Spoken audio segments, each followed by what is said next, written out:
Bismillahirrahmanirrahim.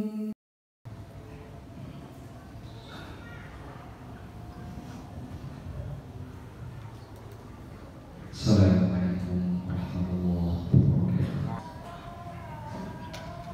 Alhamdulillahilladzi tafarrada bi jalali malakutih wa tawahhada bi jamali jabarutih wa ta'azzaza bi 'uluwi ahadiyyatih wa taqaddasa bi sumuwi samadiyyatih. Fasubhanahu wa ta'ala لا حد يناله ولا عد يحتاله ولا أمل يحصره ولا أحد ينصره ولا ولد يشفعه ولا عدد يجمعه ولا مكان يمسكه ولا زمان يدركه ولا فهم يقدره ولا وهم يصوره. وأشهد أن لا إله إلا الله شهادة موقن بتوحيده مستجير بحسن تأييده وعلى آله وأصحابه ذوي الوفا مصابيح الدجى. اللهم صل وسلم وبارك على محمد وعلى آله وأصحابه أجمعين. أيها المسلمون، اتقوا الله حق تقاته ولا تموتن إلا وأنتم مسلمون. واتقوا الله، ومن يتق الله يجعل له مخرجا ويرزقه من حيث لا يحتسب. قال الله تعالى في القرآن الكريم وهو أصدق القائلين: أعوذ بالله من الشيطان الرجيم، بسم الله الرحمن الرحيم. يا أيها الذين آمنوا إذا قيل لكم تفسحوا في المجالس فافسحوا يفسح الله لكم وإذا قيل انشزوا فانشزوا يرفع الله الذين آمنوا منكم والذين أوتوا العلم درجات والله بما تعملون خبير. صدق الله العظيم وصدق رسوله الكريم ونحن على ذلك من الشاهدين.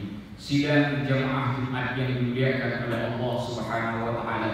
Pada awal pertemuan kita di hari Jumat yang berbahagia ini, sambil kita niatkan iktikaf di dalam masjid, mari sama-sama kita memuji Allah untuk apa yang telah diberikan oleh-Nya kepada kita selama ini, baik kesehatan, kesempatan, kenikmatan yang sudah tak bisa lagi dihitung, yang digambarkan di dalam Al-Quran. Wa in ta'uddu ni'matallahi la tuhsuha. Sekiranya engkau ingin menghitung nikmat Allah, tak akan sanggup engkau menghitungnya. Selanjutnya, mari tak lupa pula kita berselawat dan salam kepada baginda Nabi sallallahu alaihi wasallam.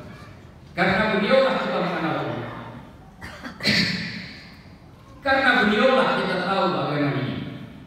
Maka sebagai wujud kasih sayang dan cinta kita kepada beliau, mari di samping kita memuji Allah, kita juga mengucapkan salawat dan salam kepada beliau.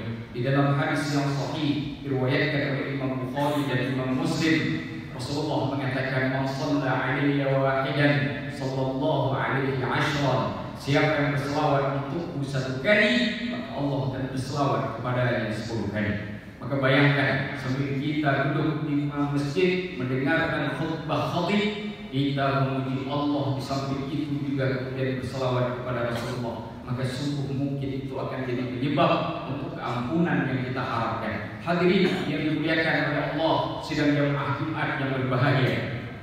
Tadi di awal saya membacakan salah satu ayat Al-Quran dari surah Al-Mujadalah, di mana dalam petikan sebagian dari redaksi ayat tersebut Allah mengatakan, yarfa'illahu alladhina amanu minkum walladhina utul ilma darajat.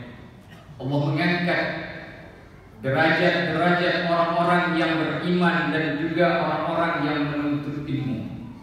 Hadirin, mungkin ini satu-satunya ayat di dalam Al-Quran yang menurut khatib sangat istimewa. Alasannya karena di ayat ini Allah meletakkan ilmu dengan iman itu disandingkan seperti saatnya Allah menyandingkan ilmu dengan amal. Seperti kalimat walladzina amanu wa 'amilus shalihat, dan orang-orang yang beriman dan beramal soleh. Ini mungkin satu redaksi yang kita temukan di dalam kitab suci Al-Quran yang begitu indah, yang meletakkan iman dengan ilmu bergandengan. Hadirin, kenapa pentingnya ilmu digandeng dengan iman? Jika kita berbicara secara real, terutama dalam kehidupan sosial di masyarakat, bukankah segala kerusakan yang terjadi di masyarakat, baik memberi efek negatif kepada pribadi, efek negatif kepada keluarga, efek negatif kepada masyarakat kita, semua berawal dari hancurnya ilmu agama di masyarakat tersebut. Ketika ilmu agama tidak lagi menjadi prioritas, maka kita baca misalkan di dalam Sahih Al-Bukhari diriwayatkan dari Abu Hurairah, Rasulullah bersabda, "Idza dhuyi'atil amanah fantadhiris sa'ah." Apabila amanah sudah dilecehkan, amanah sudah mulai dipermainkan, maka tunggulah olehmu datangnya hari kiamat. Para sahabat bertanya, "Ya Rasulullah, kaifa ta'atuha?" Bagaimana cara menyia-nyiakan amanah ya Rasulullah? Lalu Rasulullah bersabda, "Idza usnidal amru ila ghairi ahlihi fantadhiris sa'ah." Ketika suatu urusan sudah diberikan kepada orang yang bukan ahlinya, maka tunggulah datangnya hari kiamat. Bukankah kalimat bukan ahlinya menunjukkan kebodohan? Dan lalu Allah melalui lisan Rasulnya mengatakan fantadhiris sa'ah sebagai redaksi penutup dari hadis. Maka tunggulah datangnya hari kiamat. Lalu kita baca dalam hadis yang lain dari sanadnya Imam Muslim yang beliau tulis dalam kitabnya Sahih Muslim, ketika dalam hadis yang sangat panjang di akhir hadis Imam Muslim menukilkan perkataan Nabi yang mengatakan, "Wala taqumu as-sa'ah illa 'ala syararin nas." Kiamat itu tidaklah terjadi kecuali atas seburuk-buruk manusia. Maka yang kita pahami ketika menggabungkan dua riwayat ini, seburuk-buruk manusia adalah orang yang sudah menganggap ilmu agama tidak lagi penting, orang yang sudah menganggap ilmu agama itu tidak lagi istimewa, orang yang sudah melecehkan ilmu agama. Maka saat itu terjadi, maka tunggulah datangnya hari kiamat. Maka kita lihat dalam kehidupan sehari-hari kaum muslimin yang dimuliakan oleh Allah. Rasulullah dalam hadis Imam Muslim juga dari Abu Hurairah mengatakan, nanti akan tiba satu masa di mana seseorang fayusbihu rajulu mu'minan wa yumsi kafiran. Dia ketika pagi hari menjadi orang mukmin, tapi ketika datangnya siang hari dia berubah menjadi orang kafir. Au yumsi kafiran wa yusbihu mu'minan. Atau bisa jadi dia di sore harinya adalah seorang mukmin, tapi ketika datang pagi hari keesokannya dia berubah menjadi kafir. Rasulullah mengatakan, kenapa ini terjadi? Yabi'u dinahu an aradin minad dunya. Dia jual agamanya hanya karena kesenangan sedikit yang ditawarkan oleh dunia. Hadirin sidang jemaah yang dirahmati Allah. Lalu kita bacakan lagi hadis yang lain dari Musnad Imam Ahmad bin Hanbal juga dari Abu Hurairah, di mana Rasulullah bersabda, "Innaha sata'ti 'alan nasi sinuna khadda'ah." Akan datang tahun-tahun budaya kepada manusia. Pada masa-masa itu segala bentuk tipu daya menjadi hal yang sangat lumrah. Apa tipu daya yang dimaksudkan oleh Rasulullah sallallahu alaihi wasallam? Fa yusaddaqu fiha al-kadhib wa yukazzabu fiha as-shadiq. Orang yang berdusta dibenarkan, sedangkan orang yang benar didustai. Fa yutamanu fiha al-kha'in wa yukhawwanu fiha al-amin. Orang yang amanah dianggap pengkhianat, sedangkan pengkhianat dianggap sebagai orang yang menjalankan amanah. Wa yantiqu fiha ruwaibidah. Pada masa itu kata Rasulullah, seorang yang bergelar dengan ruwaibidah akan berbicara. Para sahabat bertanya, "Ya Rasulullah, wa ma ruwaibidah?" Ruwaibidah itu apa ya Rasulullah?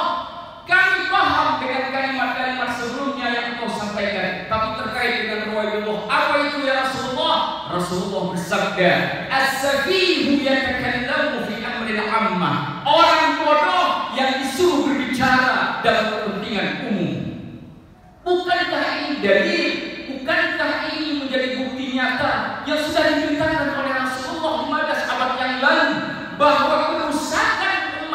manusia, terutama umat Nabi, ketika ilmu agama sudah pergi dari relung hati, rumah-rumah tak lagi dihiasi dengan hiasan ilmu. Orang lebih senang dengan uang, orang lebih senang dengan jabatan, orang lebih senang dengan main-main. Padahal Rasulullah, padahal Allah Subhanahu wa taala dalam Al-Qur'an dengan jelas mengatakan, "Wa mal hayatud dunya illa la'ibun wa lahu." Bukanlah kehidupan dunia itu kecuali main-main dan senda gurau belaka. Hadirin yang dimuliakan oleh Allah Subhanahu wa taala. Imam Fakhrul Razi di dalam kitab tafsirnya Mafatihul Ghaib mengatakan satu kalimat yang sangat indah. Kata beliau, manusia itu disebut manusia karena murakkabun min ruhin wa jasadin, karena tersusun daripada ruh dan jasad. Wal ilmu sifatun lirruh, ilmu itu sifat bagi ruh. Wal amalu sifatun lil jasad, sedangkan amal itu adalah sifatnya jasad. Kata beliau, ruh lebih mulia daripada jasad. Itu sebabnya kenapa ilmu lebih mulia daripada amal. Sebagian orang mengatakan, bagaimana bisa kita memahami hal tersebut? Bukankah ayat yang menyandingkan iman dengan amal itu lebih banyak daripada ayat yang menyandingkan iman dengan ilmu? Maka kita jawab pertanyaan itu, wahai saudaraku, engkau baca Al-Quran teksnya saja, tapi engkau tidak mengerti apa yang engkau baca. Maka mari kita mentadaburi Al-Quran, karena Allah mengatakan, "Afala yatadabbaruna al-Qur'ana walau kana min 'indillahi lawajadu fihi ikhtilafan katsira." Maka ada dua poin yang ingin kita sampaikan terkait dengan pertanyaan itu. Pertama, Imam Al-Alusi di dalam kitab Ruhul Ma'ani, kitab tafsir beliau menjelaskan begini: orang yang berilmu meskipun dia tidak beramal, dia akan mengenal Allah, tapi tidak bisa dibanding. Tidak bisa dibanding orang beramal bisa mengenal Allah meskipun tidak berilmu. Tidak mungkin dibanding, kata beliau. Maka benarlah Imam Al-Ghazali ketika mengatakan, la tuqbalul ibadatu mimman yajhalul ma'bud. Tidak diterima ibadah orang yang beribadah ketika di saat dia beribadah dia tidak kenal dengan zat yang dia sembah. Bagaimana kita sholat kalau ilmu sholatnya tidak mengerti? Bagaimana kita zakat kalau ilmu zakatnya tidak paham? Ini masalah hari ini. Tapi berapa banyak orang yang mencari majelis fikih, mencari majelis hadis, mencari majelis tafsir agar kemudian memahami apa yang Allah dan Rasulnya inginkan. Dan kita katakan, aku cinta Allah, aku cinta Rasulullah. Wahai kaum muslimin, engkau hanya mengatakan dengan mulutmu, tapi Allah menilai dari sisi hatimu dan juga perbuatanmu. Kedua, jawaban yang kita bisa berikan bahwa Imam Al-Baghawi di dalam kitab tafsirnya Ma'alimut Tanzil menyebutkan sebuah amal soleh itu mempunyai 4 komponen. Siapapun yang tidak punya 4 komponen ini dalam amal perbuatannya dimungkinkan dia tidak melakukan amal soleh, walaupun yang dilakukan itu baik. Apa 4 komponen itu? Yang pertama ada ilmu. Yang kedua niat. Yang ketiga as-sabr, sabar. Yang keempat al-ikhlas, ikhlas. Ilmu, niat, sabar, ikhlas. 4 komponen ini kalau terdapat dalam satu amalan, maka itulah yang disebut dengan amal soleh. Maka dalam bab ini kita katakan kepada orang yang membandingkan amal dan ilmu, maka inilah dalil kami yang mengatakan ilmu lebih tinggi daripada amal. Bahwa ketika kita bicara amal, maka komponen pertamanya juga kembali kepada ilmu. Bahkan niat yang kita pahami ketika kita sholat, kita lakukan sebelum takbir sekalipun, ternyata ketika bicara dalam amal soleh menjadi komponen kedua setelah ilmu. Hadirin yang dimuliakan oleh Allah Subhanahu wa taala. Terakhir, khatib ingin mengingatkan diri khatib sendiri dan juga kaum muslimin semuanya. Mari kembali kepada ilmu Allah. Mari kembali kepada ilmu Rasulullah. Penuhi masjid-masjid Allah. Penuhi majlis-majlis ilmu Allah. Jangan hanya memenuhi ruang-ruang yang kosong. Pasar penuh, tempat-tempat kerja penuh, tapi berapa banyak masjid-masjid yang kosong. Hari ini khatib di atas mimbar melihat bagaimana masjid kita dipenuhi oleh orang. Bayangkan kalau ini terjadi dari subuh. Bayangkan kalau orang sebanyak ini memenuhi masjid di waktu subuh, bukan hanya di waktu sholat Jumat. Ini yang kita gunakan sebagai penguat agama. Bukankah Allah melalui lisan Rasulnya sedang mengingatkan, man aqama shalah ad-din wa man tarakaha faqad hadama ad-din. Orang yang mendirikan salat, dia telah mendirikan agama. Yang tidak melakukan salat, dia telah menghancurkan agama. Jadi menghancurkan agama sama seperti tembok masjid, tidak mesti kita hancurkan dengan palu, tapi merusak masjid ketika orang kaum muslimin tidak lagi salat di dalam masjid. Itulah cara kita menghancurkan masjid. Hadirin kaum muslimin, seruan ini semuanya kami panggil sebagai kaum muslimin untuk kemudian menyadari kekeliruan kita dalam hidup, khususnya dari khatib sendiri, agar ke depan kita semakin menggenggam agama ini dengan kuat. Lalu kita memohon kepada Allah semoga semua kesalahan yang kita lakukan diampuni dan kemudian pantas untuk mendapatkan rahmat dan taufiknya Allah Subhanahu wa taala. Barakallahu li wa lakum fil Qur'anil azim wa nafa'ani wa iyyakum bima fihi minal ayati wa dzikril hakim wa taqabbala minni wa minkum tilawatahu innahu huwas sami'ul alim.